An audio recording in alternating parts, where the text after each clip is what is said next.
I hurriedly rubbed my glasses. The glasses! Simeon was clutching them in his fist while I was getting beaten up. And in just a couple of hours, this lost item was lying on the edge of my window. It was hard to imagine that Sioma was suddenly got guilty conscience and returned my glasses in such a strange way. I was shocked but kept walking toward the classroom, accompanied by nasty whispers all around me. The photo still stood before my eyes. Simeon has gone missing. Simeon has gone missing. His fat fingers will never get to my throat. His signet ring won't smash into my chin. He'll never humiliate me again. Wasn't that what I wished for? On the other hand, did I really wish Simeon to become a murky stain on a notice board? He was still someone's son or grandson, and he went through the same struggles as me. Did I really wish for my unseen companion to dispatch him in such a brutal fashion? I didn't know the answer. Or I was just scared of it. Nonetheless, school still has something nice about it. Polina, the girl with the violin, was like a mountain spring, like well water that you gulp down, pressing your lips against the zinc outer ring of a bucket, and can't ever get enough. Remembering our walk yesterday cooled off my head. Polina's hatred towards dogs, while understandable, was still alarming. Could a charming girl like her really be nesting something so repulsive inside her heart? I need to get some water.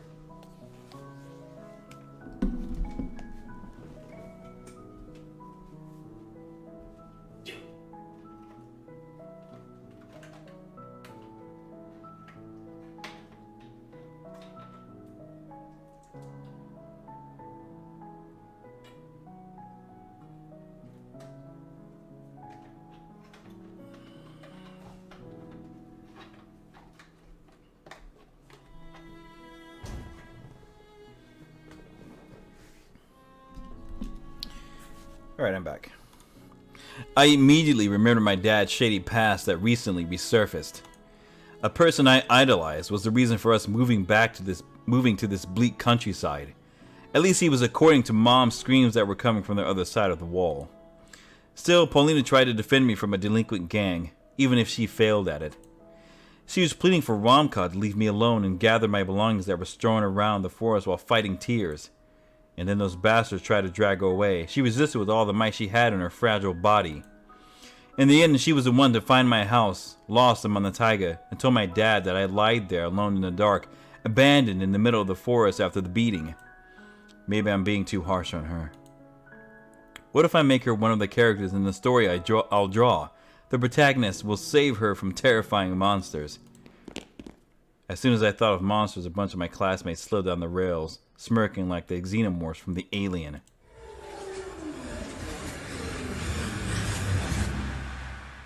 I immediately felt larvae of fear writhe in my stomach. I didn't want to cross paths with Ramka and Biasha after what happened yesterday, especially since Simeon suddenly went missing. Polina seemed eager to talk to me, but her expression soured after noticing the aforementioned duo, and she walked past, leaving me a single sorry look.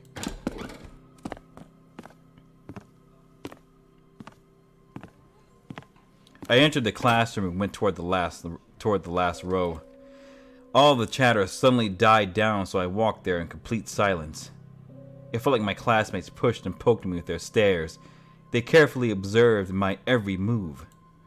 They looked at me with a mortifying mix of pity, ridicule, and derision, like a scientist looks at an uglier representative of a newfound species of worms.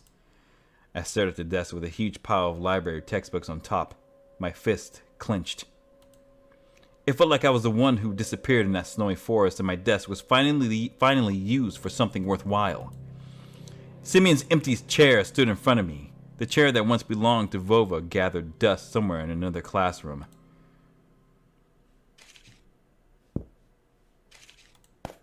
Every boy my age knew I had something like this in his arsenal. Powder firecrackers that blow up with a very loud sound. Huh. Uh-oh.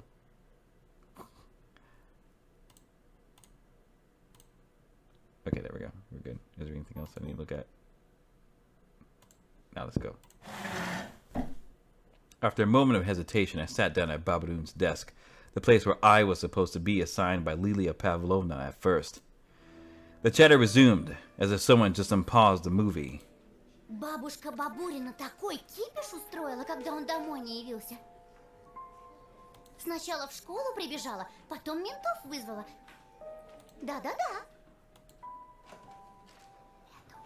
Katya snuck a cunning glance at me, then leaned into her neighbor and whispered something. Girls from the second row also leaned in. She shared something with them too. Whispers, nods. I kept catching her stare at myself. Her neighbor stared too. The whole class was watching me. It was like they felt the need to watch me because they were searching for traces of blood on my fingers. I wanted to defend myself and shout, "Guys, listen, I'm innocent!" The delinquents turned around and stared at me in silence. Their looks were dripping with malice. But why? What did I do to them? Their friend went missing and they're still focused on me. Suddenly, I noticed Biasha drilling a hole in my nose with his eyes. It felt like he was about to point his finger at me and shout at the top of his lungs. "Everyone look, Babadoon snatched his glasses yesterday, and now he has them back. Murderer!" But he remained silent as if there was nothing special at all about my glasses. I may be going mad, but I think Biasha knows something. He knows something, but he won't tell me what. Rama gave me a meaningful glance, as if it reminding me of his promise.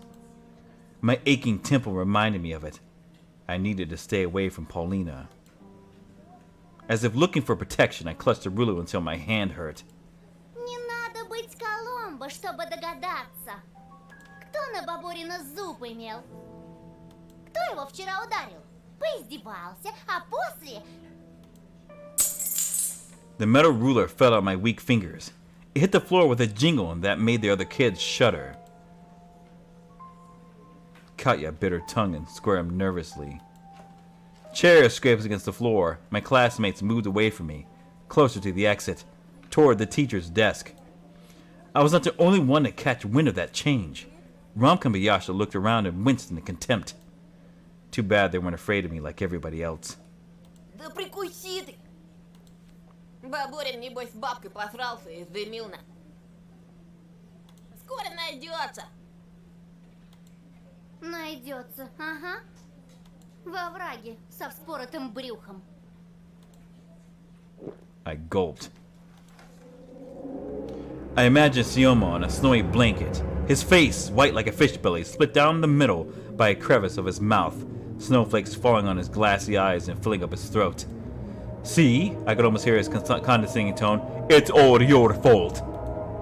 But why was Simeon the only one getting his just desserts for bullying me?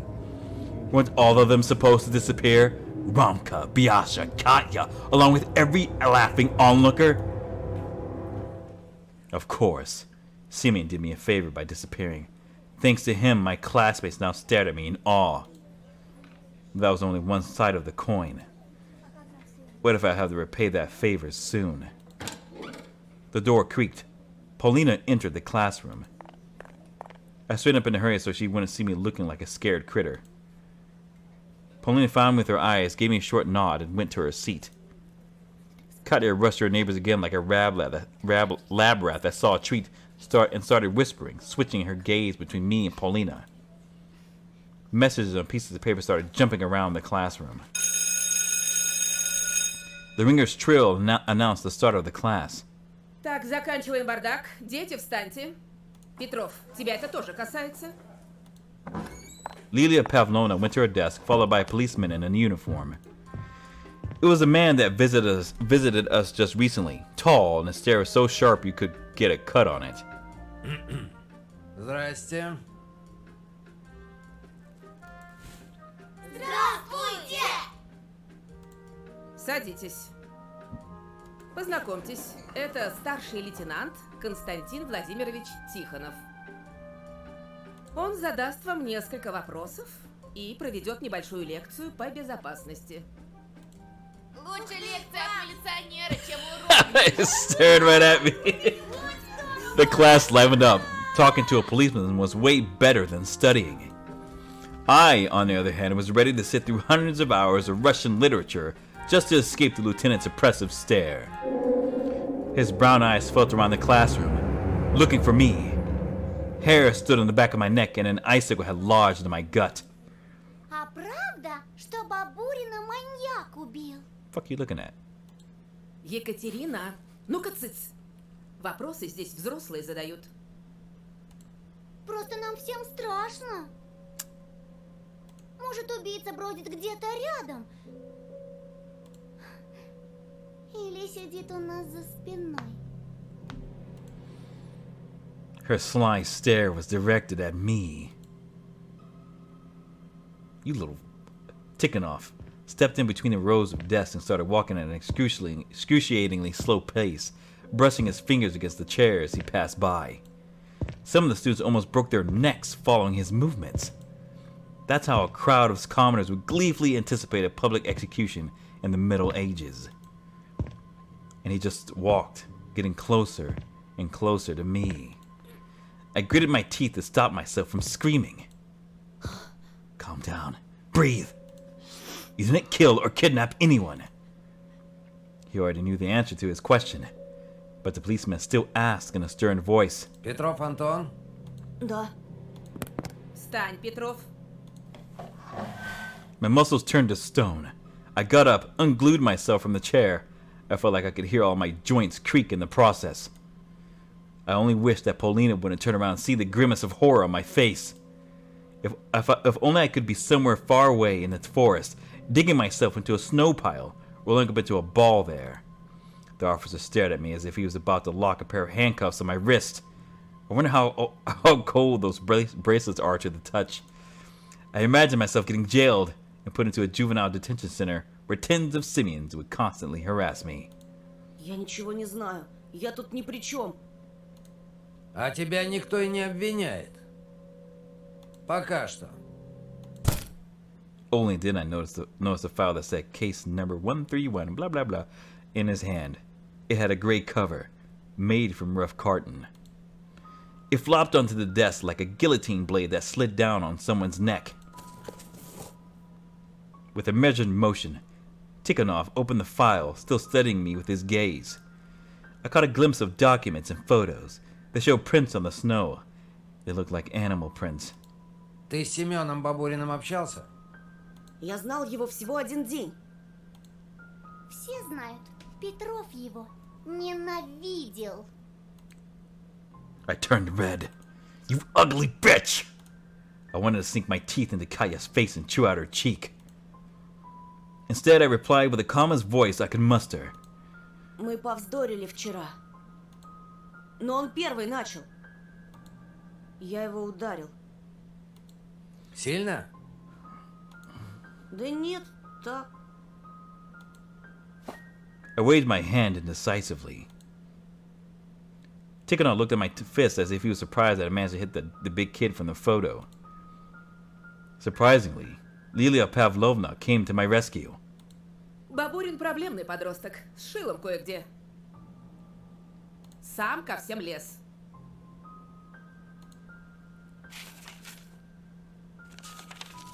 The officer replied with a meaningful nod and fished out a notebook out of the file.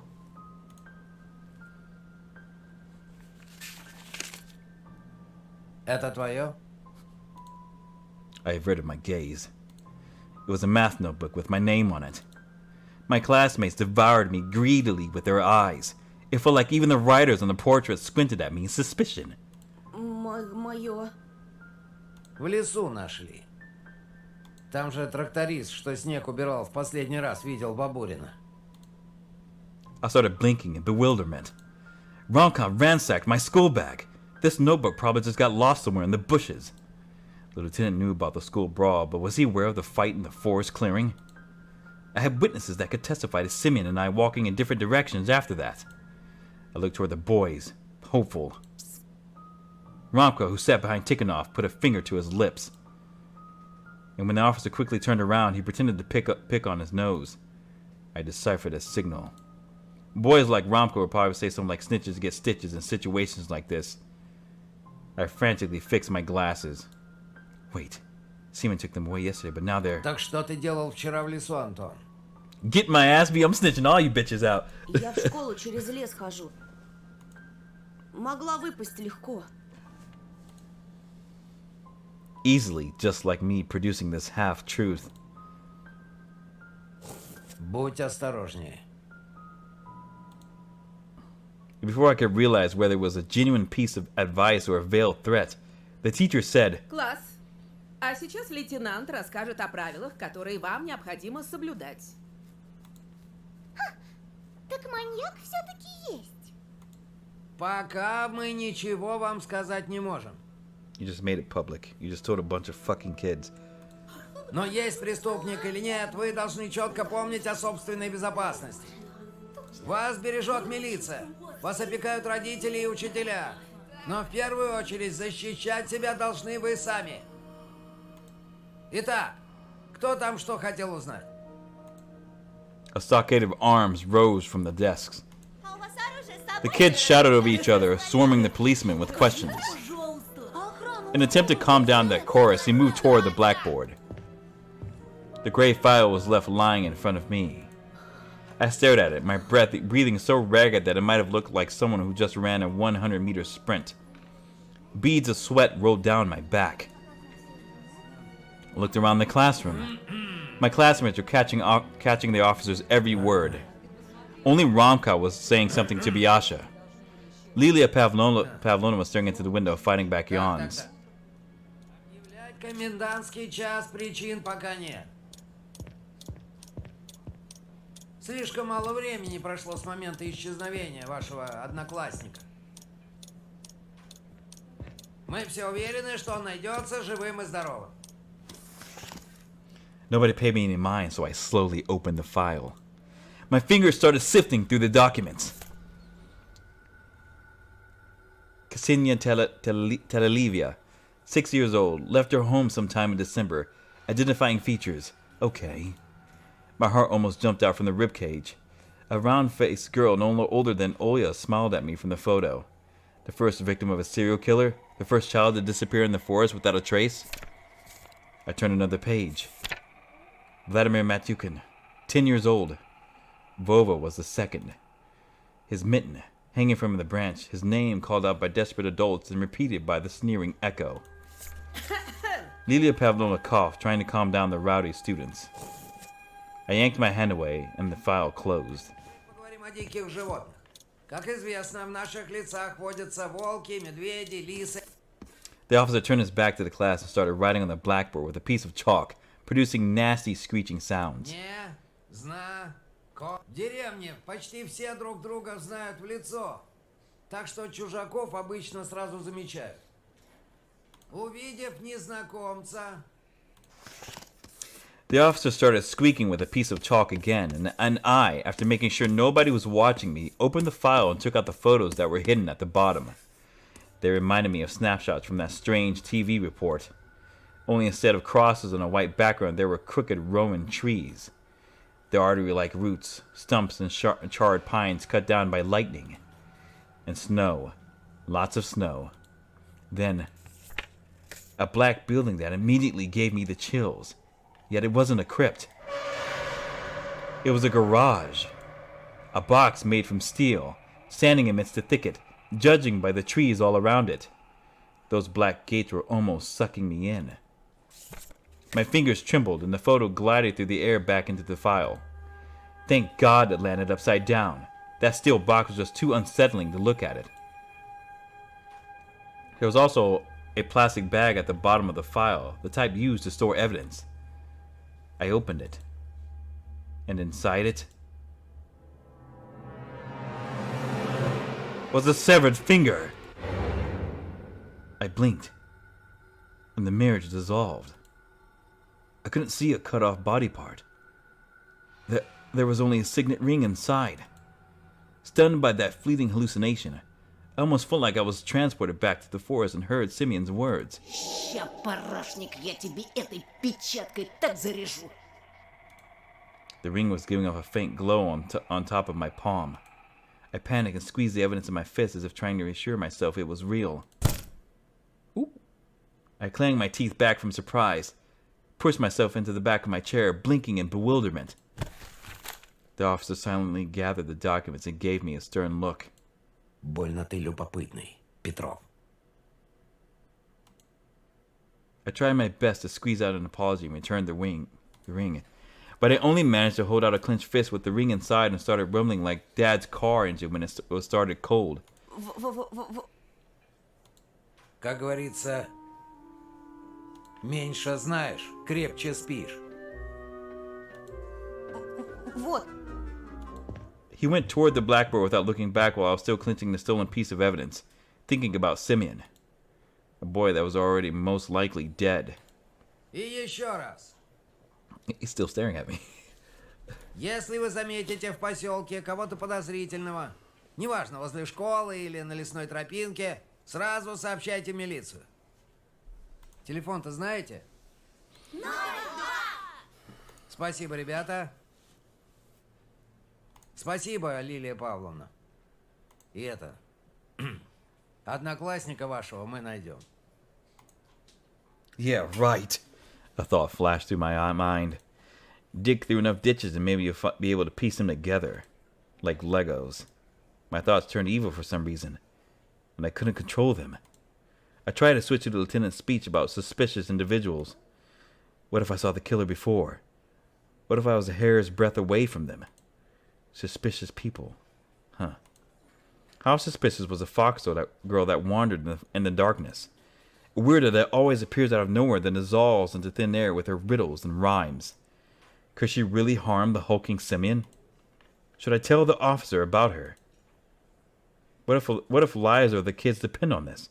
Of the cute Ksenia and Vova too? Wait. What if I get mocked for speaking out? What if they start whispering behind my back, or what's even worse, think that I'm insane? Romko gave me a stern look over the shoulder. I doubt someone like him would approve of cooperating with the police. Katya's braid dangled nervously behind the delinquent sitting in front of me. My hand was glued to the desk. До свидания, лейтенант. Tikhonov was saying goodbye to the Lilia Pavlovna. He was about to leave. It'll be too late soon. I unglued my pawn from the tabletop. I need to warn him, at the very least, for Olya's sake, to assure her safety in the house near the squeaky pines. I raised my hand, heavy as a dumbbell. Простите. Almost 24 heads turned my way. My teacher, the officer, Polina. Katya shoved an elbow into her friend's side.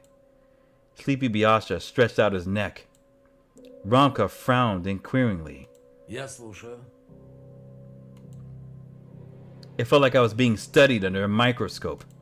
Вчера утром по дороге в школу я видел незнакомого человека. My classmates started whispering. Tikhonov frowned, a deep wrinkle adorning the space between his eyebrows. Да откуда ему знать, чужак это или кто-то из местных? Он же в поселке без году неделя. The other kid smirked. Katya flashed an evil smile. If he was a good lieutenant, he'd ask me. If he was a good officer, he would ask me and brush her off. Антон, а сможешь детальнее описать? Then it dawned on me. I could do more than describe them. What I can do. Я нарисовать могу. Я рисую немного. After spitting out this confession, I expected everybody to laugh, but that didn't happen. Even Katya stayed silent.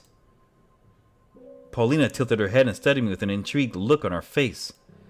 I was pleased by this wave of attention. It made me feel bolder, so I asked. Нарисовать?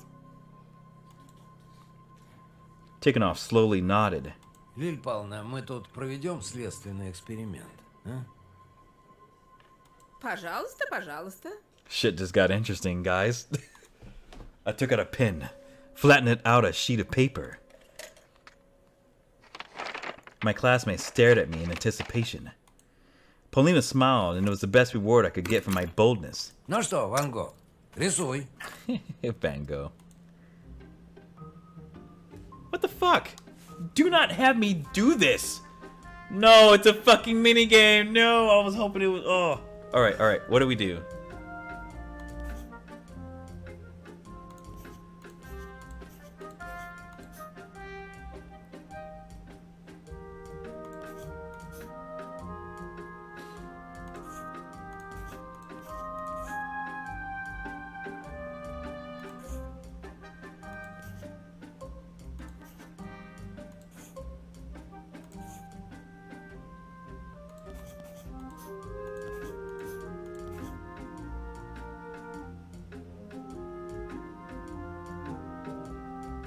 How do I hand him over that? Like, I can't do that. Fuck. Because it would have been fantastic, bro. Hand it over. Вот, пожалуйста. I handed my drawing to the officer. Это что, лиса? Смешно, юморист. Прикажешь ее по лесу с собаками ловить? I feel like the window started shaking from everybody's laughter. Even Lilia Pavlovna couldn't help it. Все не так. Петров! А чебурашка тебе не попадался? Вот умора!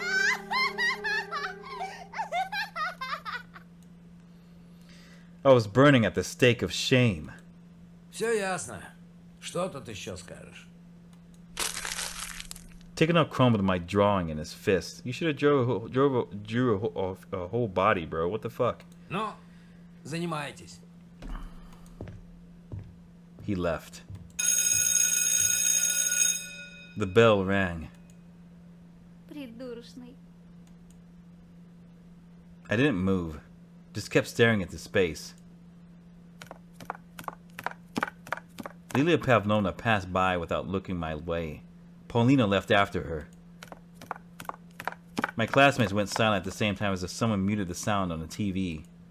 They followed me with their eyes the whole time I was passing between the rows. Judgmental looks. Felt like I was in the scopes of mini sniper rifles. I squeezed through the barricade made of desks, looking for Polina. Not gonna find her.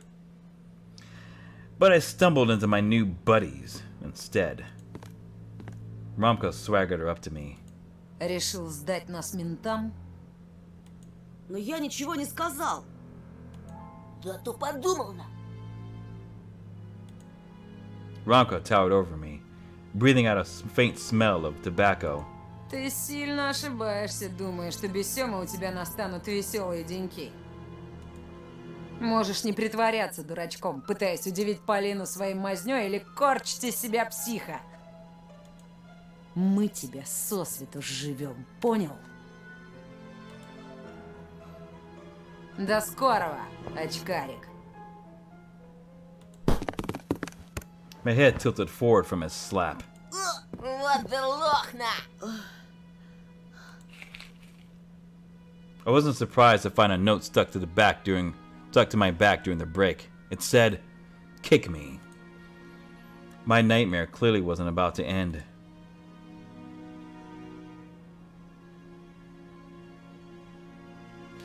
It's been 7 days since the lieutenant visited our class. At first glance, everything was still the same.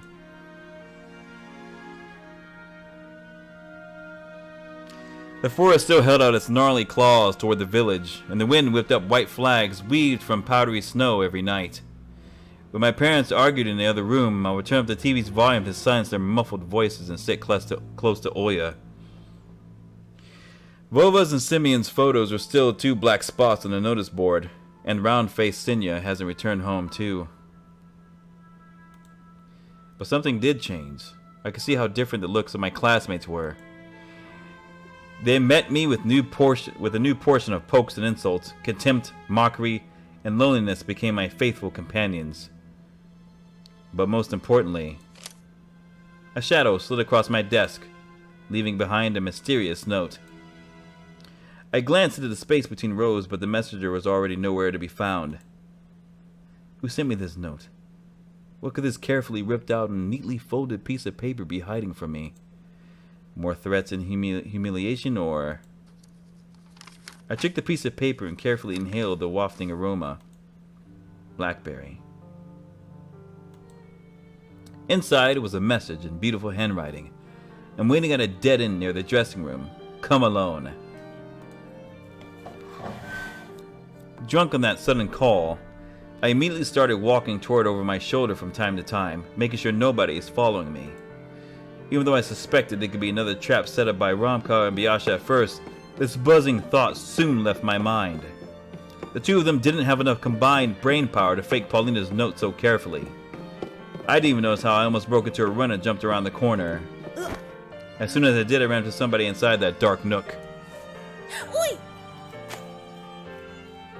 Like a magic bird, a green notebook glided to my feet. Polina puffed her cheeks in exaggerated anger. Петров! Да ты совсем зрение потерял. I fixed my glasses. My nearsightedness wasn't that embarrassing anymore. I bent down and picked up the notebook. Прости, я так торопился. Ты меня ждала? Что случилось? Polina's attitude changed from fake anger to softness. She stood there silent, probably picking out the right words. She had a worried and sad look in her eyes as if she hoped that I'd continue this conversation and stop us from drowning in this awkward silence. But I didn't say a word. I was just staring at her trembling lips. Finally, Polina heaved a deep sigh and started talking meekly.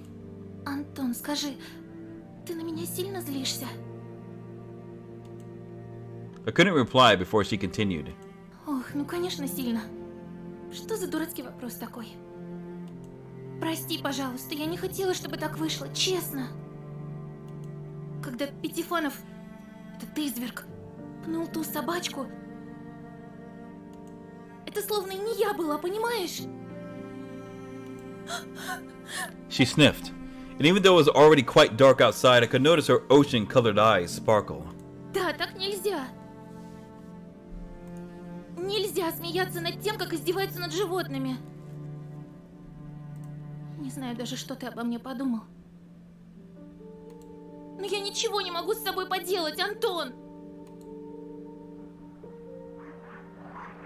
Стоит мне подумать о дедушке, что он пережил в тот день, когда на него напала эта стая бродячих псов, как... Мой разум словно затуманивается. Polina's notebook in my hand was still waiting for me to return it to its rightful owner, but I just couldn't find the right moment to do that. Ты, наверное, считаешь, что я чокнутая, да? She looked at me with hopeful eyes. While I was absent-mindedly going over all the crazy stuff that my subconscious was producing lately, I clearly wasn't qualified to judge someone's sanity. Мне не всегда удается себя контролировать. Но я точно не причинила бы кому-то вреда, слышишь? Не то, что этот садист Ромка. Антон, прошу, держись от него подальше. Something clicked in my head. I stared at Polina with suspicion. Неделю назад, во время драки, ты называла его по-другому. Ромочкой. Скажи, вы что, встречаетесь? Polina jolted as if struck by lightning. Еще чего? Этот урод ко мне приклеился, как банный лист. Такие, как он, не то что намеков, грубых слов не понимают. Her voice became calmer when she noticed the bruises and cuts on my face. Прости еще раз, что так вышло. Я правда надеялась, что смогу помочь тебе. Зря я поверила, что у таких подонков может быть какой-то там кодекс чести. Вот, у меня есть для тебя подарок. She buttoned the top of her jacket and instantly got embarrassed after noticing my stunned look. Fuck is that? Then she took an amulet on a thick leather threaded with a big animal claw for her neck and held it out to me. Этот оберег подарил мне дедушка. Говорит, он помогает от всяких бесноватых и одержимых. Он ему от одного шамана достался. Можешь не верить, но когда дедушка забыл его надеть, с ним и случилось то несчастье. I snuck another glance at the intensely scratched claw of an unknown beast. А чей он? Ну, в смысле, коготь. Даже не знаю. Может быть, медведя, а может и тигра. Кого только не встретишь в нашем лесу. В любом случае, пожалуйста, прими вместе с моими извинениями. What the fuck should I do? Shit. Something bad's about to happen if I take that from her. I did not anticipate this.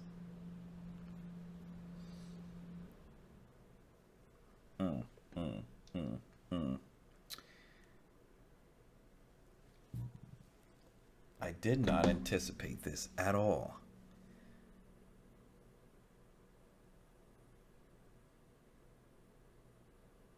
But then she might end up going missing. Maybe. I don't know.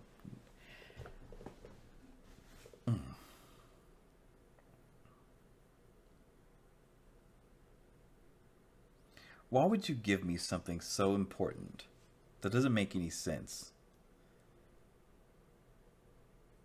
But then, I'm going to take that. I'm going to take that. Or maybe I just should just... fuck, man. God damn this game. Let's go ahead and save.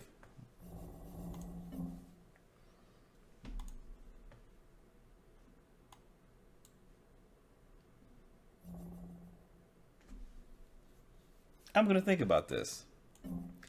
Please hit that like and subscribe button if you want to see the next episode. I truly appreciate you guys supporting the channel. I've seen all the comments on like the 4th episode of my original playthrough. This will be an alternate playthrough. I am enjoying this thoroughly, but I hope you guys are too. This is very surprising. That's very hard. That's a very hard choice. I really have to think on this. Do not spoil it. Just say you love it. Do not spoil not an ounce of this. I will delete it. I will delete it. But I hope you guys have a wonderful, wonderful weekend. Please be safe out there around the world. And take care. God bless. Ciao.